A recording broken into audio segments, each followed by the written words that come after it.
Well, here we go. I'm gonna get some Sassy in here. I'm gonna actually get a photo real fast and take a selfie because my family will not believe that I'm actually here right now. So, smile. All 5 people here. 5 people have never noticed. Yeah, so you guys are awesome. My original plan was actually hoping that there was going to be like a Pokestop nearby. I could toss lure on, like get more people in, but after all, this is Iowa and there's not many Pokestops. So, here we go. All right, a little about me before we begin. I'm from Kansas City and a front-end developer at VML. My main focus has been trying to bring style and theme work into multiple CMSs and frameworks. Going back a bit, I've worked as a graphic designer, photographer, web designer, and developer. I've designed catalogs, websites, logos, and more posters than I can count. I graduated from K-State with a degree in visual art. So I'm coming more from the design, art world of things. So this is a quick outline of what I'll be talking about today. The main goal is to avoid the CSS monster going crazy and making you feel this way. In this example, the CSS monster is blind. It's pretty blind. Also, this is the required GIF for any talks about CSS. So if you're going to be talking about CSS, you have to use this GIF. Seriously, it's been on everything that I've looked at. So, I have to follow a trend, right?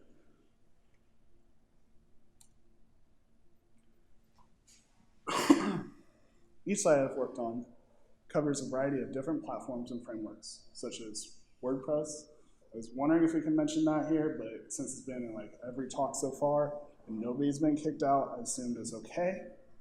Sitecore, Jade, Pug, Angular, Vue, and of course, Drupal. As always, there's no standard build, and each site has its own special features. We make a big deal of them, and rightfully so. After all, they are called special for a reason. But sometimes, on the development side, styling items seems to get overlooked. We get these great designs and assume that they're just going to happen and appear out of nowhere. The one time CSS grabs attention is when things don't quite look right. Just like the offensive line in football, you don't really pay attention to them until your quarterback has been sacked a billion times. I love this one. There's just so much going on. What the hell? Like, how does this even come together in the first place? Like, that's a baseball mascot. I don't know. However, on the client side, styling finally gets to touch the ball. One thing that almost every client has in common is that during each demo is noticing the styling first. You've all had those calls where they're like, hey, this looks great, or the dreaded, hey, this looks like shit. And that usually can be blamed on a bad code roll, right? Like, yeah, it's just a bad merge, something to whatever, it's not my fault. No matter how cool the location map cookie API wizardry thing is, that special feature, the thing that always catches their eye first is the sugar. The sugar is one of the most important parts of a site. It takes the bland and makes it awesome. And also people super hyper and well doing crazy stuff. But whatever. Sorry guys. Studies have shown that people make emotional decisions over logic. It's the old don't judge a book by its cover thing. And we all ended up ignoring anyways because we still judge everybody by the cover. And so. The sugar leads the audience to the special features and allows them to throw the ball 70 yards for that touchdown. Sorry, I'm still on football. Why was there a baseball mascot in there in the first place? Without sugar, everything would look just like Craigslist and also taste terrible. In all, the sugar has a very vital role in our sites. Now, how can we transform our sugar from a big scoop out of the jar to something like this? Like, that's sugar. Like, somebody made, I don't even know how. Like, Just take a moment, appreciate it. From here, we're going to jump into Drupal and start setting things up. Just a heads up, the next part is D8 specific, but the goal is the same throughout all versions.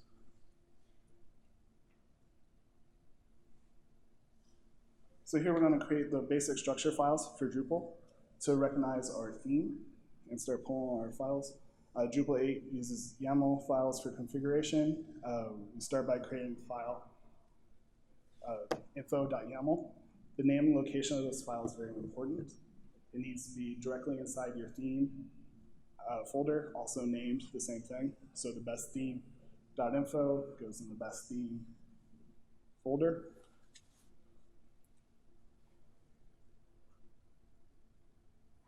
Next, we register this theme as a theme, standard mappings for Drupal to know what you're wanting.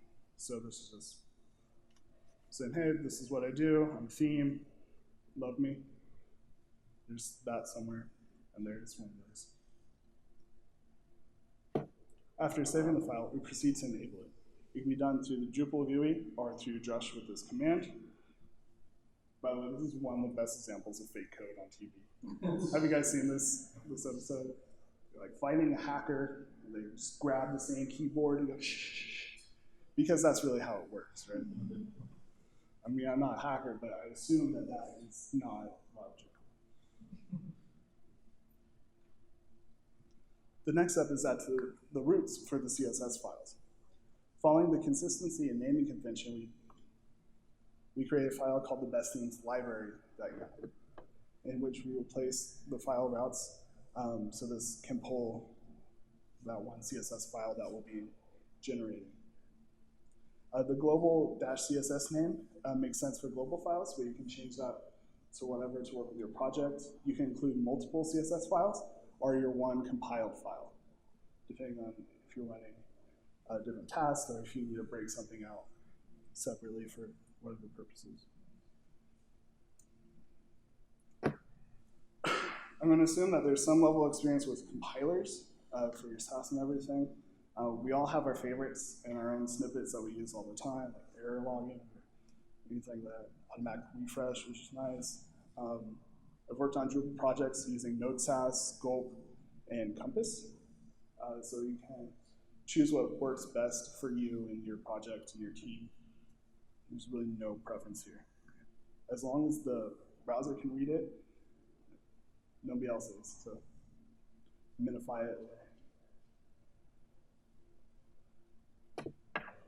So CSS is awesome and has a ton to offer.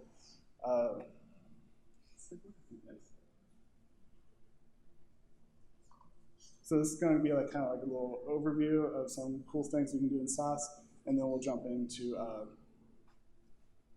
then atomic design here. So variables, this is the base for all your code. Your naming here sets the tone for the rest of the site. You can bring them, which we'll talk about more here shortly, into your variables. They'll help and sort everything, so you can kind of follow that same structure. Here is using an autocomplete thing, so you can see how it's all organized by colors. So you can type in color and it gives you that list, instead of searching for white or for pink or whatever color naming you're using. Second question, what are you using to get this little dot of color inside? It's an extension for Atom. Oh, for Atom, yeah. Okay. And it actually is really cool. If you put in a hex number, it gives it like a background color of that color. It's super helpful when you're doing a lot of color works or style guides.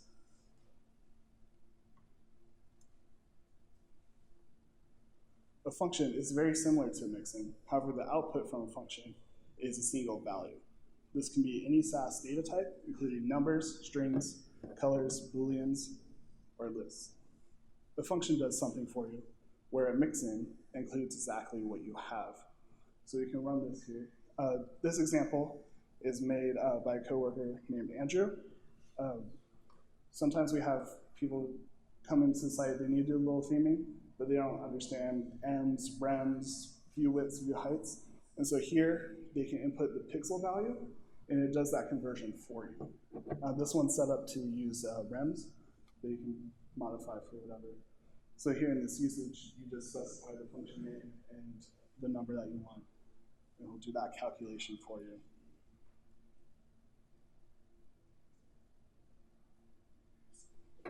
Mixins can do awesome things. You can keep them very basic.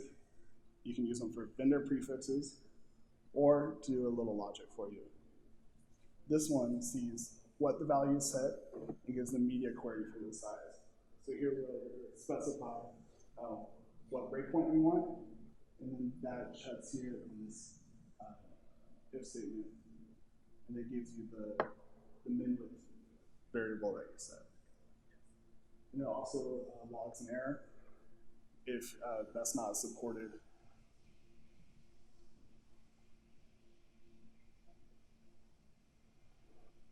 Now, constructors, this isn't something I found much online, so I don't know if this is something that I've named, I haven't found that other people are doing, or they just call it something else. Sometimes it's called a function, but to me this is not a function because this doesn't really generate any code for you. This is mostly used to generate modifier classes or things of that nature. So you can run through, in this example, you run through your color list, and then it outputs the background color class and the color class. So that way you can drop those classes anywhere in your HTML, and that will apply to different variables. I've also used it for like margins and paddings and things like that. So it really takes that repeating yourself out of it, so you have some actual classes to work with.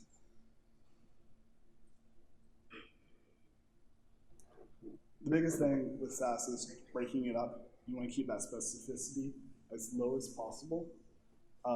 Number two, I actually said specificity correctly the first time, which is pretty big for me. During practice, that's kind of tough. But the smaller you have it, the easier it is to work with, and the easier it is for your team to work with as well. They know exactly where something is, what it's doing, and they can jump around. Also, it creates less code conflicts when you're merging your PRs. If you have a bunch of people working on the same file at the same time for like this giant page thing, instead you can kind of keep it a little smaller. So I hate fixing merge conflicts. Also, one last thing, the order of imports is very important. This sets the cascade for the project.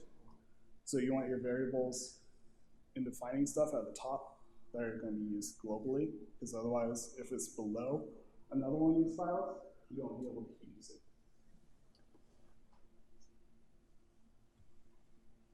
A few gotchas: inheritance, nesting, and extends. All things that you want to avoid. Also, listing things 3 times also seems like another trend in slideshows when you're talking about things. So like, don't know why, but follow a convention here. Extends, they're so invisible that you really don't want to use them. They cause a ton more headaches than what they're worth. Just use a mix in and go from there. All right, so we're going to jump into atomic design. As noted yesterday in the keynote, it was a brief overview, so we're going to get a little bit more into it. So like, take this GIF thing. This is thousands of carbon monoxide molecules to make a movie so small it can only be seen when you magnify it 100 million times. So we're going to be talking about starting really small with your components and then working your way big. Now that we have a theme activated, we can start setting. Yeah, that looks right. Now that we have our theme activated, we can start setting up our Sass architecture. For me, every project is a chance to build and expand on an idea. It's kind of like writing a song. You start with an idea and keep creating and assembling the structures. You have the verses, the chords, the bridge, and soon enough you have the song. The song might be terrible, but you might have some good ideas in there. And from there, you can expand and build upon them until you get something awesome. Recently, I've become a big fan of atomic design. For those not familiar, atomic design is a methodology for creating multiple level design systems.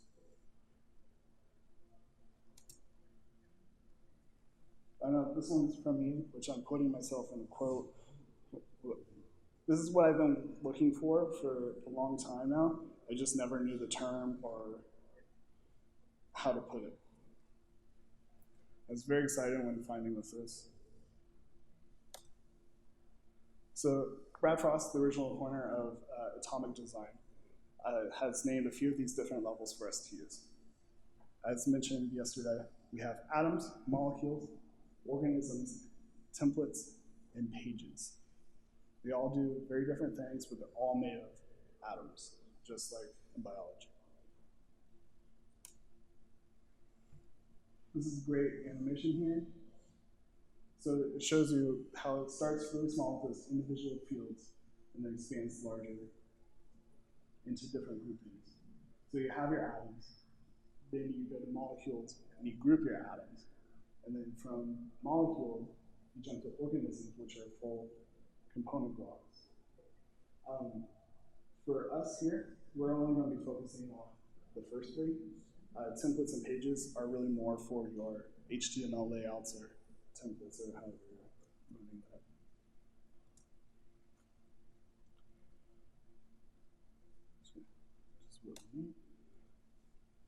Atoms are the basic tags that we need. That include more abstract elements like color palettes, fonts, animations. They're good as reference in the context of a pattern library. As you can see, all your global styles laid out at once. So we're going to be really modular on how we go about things. This allows for, like I said earlier, all developers to jump onto one file, know where they're at. You don't have to have knowledge of like the full file of what's in it. Have you guys seen like those giant CSS files that just have like comments every 20 lines? And it's pretty much everywhere you're going to break up a section into a comment, think of that as a new file.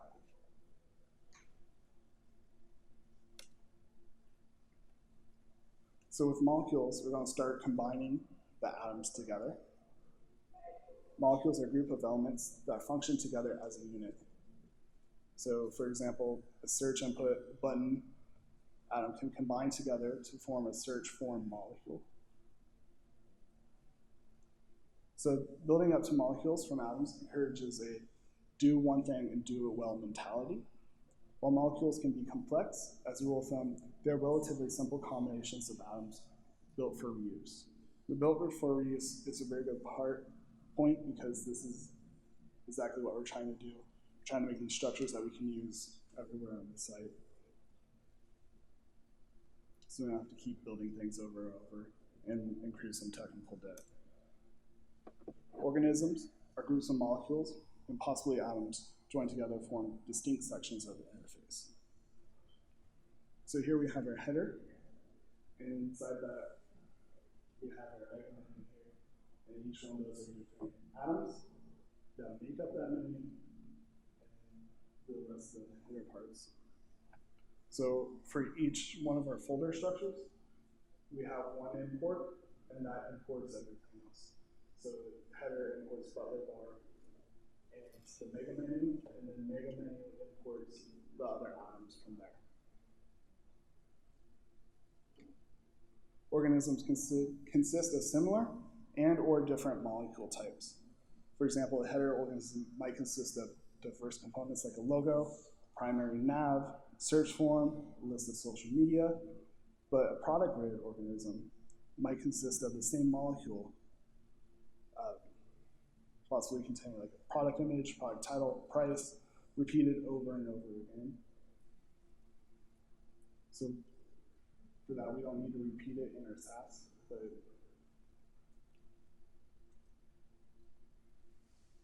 so real fast on templates and pages. This is where you kind of start seeing the final output. There are all the groups of organisms stitched together to form the pages. The main difference between templates and pages is that a template is just the mock layout, and that's the start of client happiness. And then pages where you put in remove all the placeholder data and put in the real data and content. This is where we start seeing the design coming together to make the clients happy. And as we know,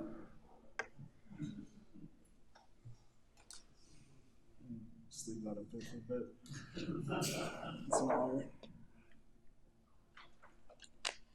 It's a good time to enter, by the way. You would have missed out on this otherwise. So why atomic design? All developers will have a common box of Legos, and they can see the steps laid out in front of them. You know where your molecules are, you know where your atoms are, you know that you need this red 6x2 block to place on top of this other block here. We're not just cutting from a PSD, we're building our own system with the PSD as the guide. So we're not just cutting it out, we're kind of disassembling it and reassembling and building our own. This kind of feels weird at first, and I haven't quite fully got my head wrapped around it, but it's just kind of different. Components are awesome. Obviously, we know that in Drupal, how we can break things down really modularly. You can edit your files without conflicting code, and you can tailor it for you and your team and for the project. And as always, the last one, do I need to show the last GIF again? No? Sometimes working environments adds more difficulty to something you're trying to do when all you're trying to do is figure out what's possible. Sometimes for these small chunks, where I just need a playground, I turn CodePen. It's great for small modular stuff. So this goes with the atomic design of, hey, we just need like this input thing, it's gonna be really cool, we just need this button style, or whatever. You can kind of rock this out really fast, and then you have a kind of a little style guide. It's really great for working ahead when another developer is working on a complex view or something that's not quite ready for theming. And so this way you can jump ahead and get like a proof of concept together of like, I know how I'm gonna build this. And then from there you can just change your classes and add styles.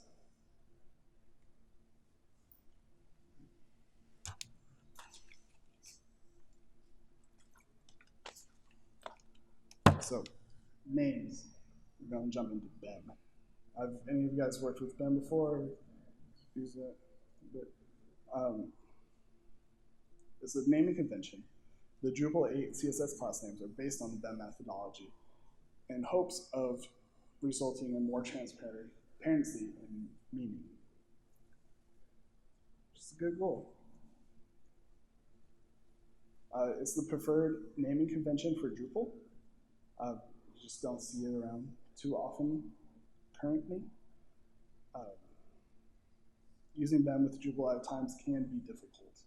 A lot of the classes are automatically generated for you that don't use exactly what you want for the templates, especially when you're doing the whole no template thing. Working with auto-generated classes can be challenging, but you get pretty good at pre-processing. So you might not be able to use it nearly as much as a straight up build, but I try to use it as much as I can, whether it's for blocks, classes, image names. I found this, this method has really provided clear organization and a path to follow. So we have our main structure, a branch off of that main structure, and then something that changes it. The main thing between these is the underscores and hyphens that just delineates between the three groups here. Sometimes, as you can see, when you lay these out, instead if you have like a long block, long element, and you start adding modifiers on top of it, names can get pretty long. They can get really long. They can get really long. Being descriptive while not going overboard is a tough balancing act. But don't be afraid. It's just going to help you in that.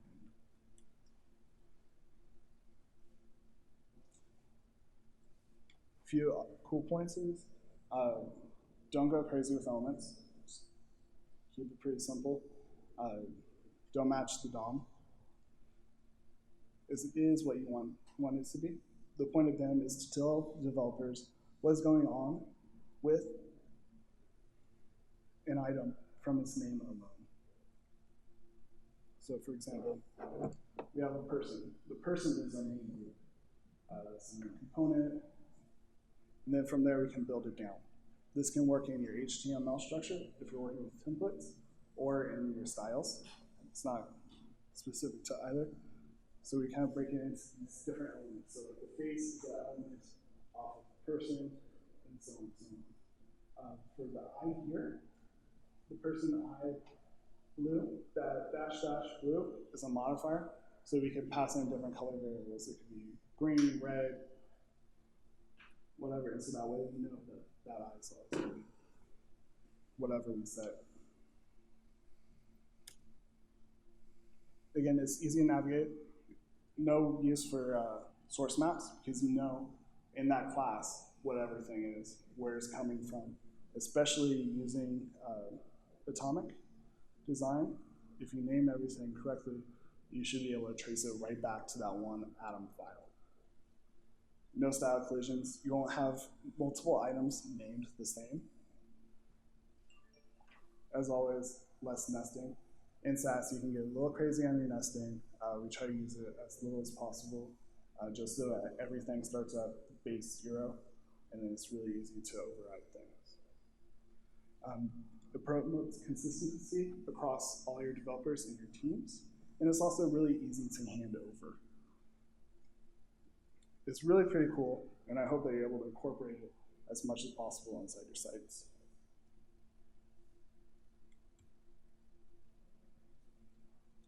So here are a few quick things that may be useful as you go. Some quick tools. Sass lint helps you, it's a linter, obviously, and helps you keep clean and raises warnings whenever something that doesn't seem right. You can add it into your editor or into your project. Sass Way is kind of a blog or website, a news site, particularly written for Sass and Compass. It's a great resource. And Bourbon. Bourbon is a mixin library. It has tons of features and extensions, and you can include that right into your project as well. So I tend to speak a little fast when I'm nervous, so that's about all I got. So, any questions? The Sass length, is that a Ruby one or is there another one for that? Yeah, there's both versions. Cool. Yeah. Yes. Could you talk a little bit more about Bourbon and why you would want to use it? Maybe you also, do you know anything about Neat? What that is? A little bit. You would use Bourbon because it has a lot of your common mix-ins that you spend a lot of time in the initial stage, like vendor prefixes, common button styles, image styles, things like that already built in, and you can kind of pick and choose your features based on what you want to include in. And so it saves you a lot of development time up front, so you don't have to write custom mix-ins, or if you don't have an awesome themer who has like a whole snippet library of commonly used things, it kind of fills in for that. So it's definitely something worth checking out. Neat is just a variation on top of that. I'm not quite sure exactly what it does at the time. Right. So, anything else?